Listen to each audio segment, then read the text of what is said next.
जीवन को बाजी लगाई नदी पार होउछंती केलुवाड़ी ग्रामवासी।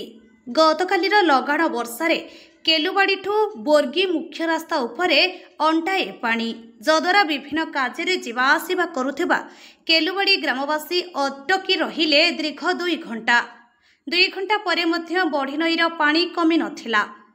ए हेउची कोरापुट जिला नारायणपाटना ब्लॉक बोर्गी ग्राम पंचायत अंतर्गत केलुवाड़ी ग्रामर दृश्य।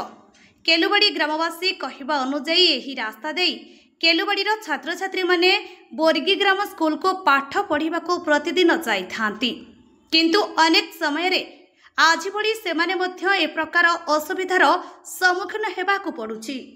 ए विषय रे अनेक थर प्रशासन को अनुरोध करथिले हे किछि सफल मिली नथिबा कहिसंती ग्रामवासी।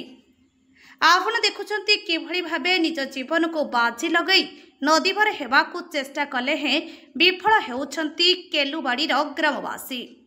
सरकार बदलिला किंतु केलुवाड़ी ग्रामवासी छात्र छात्रींक भाग्य केबे बदलिबो?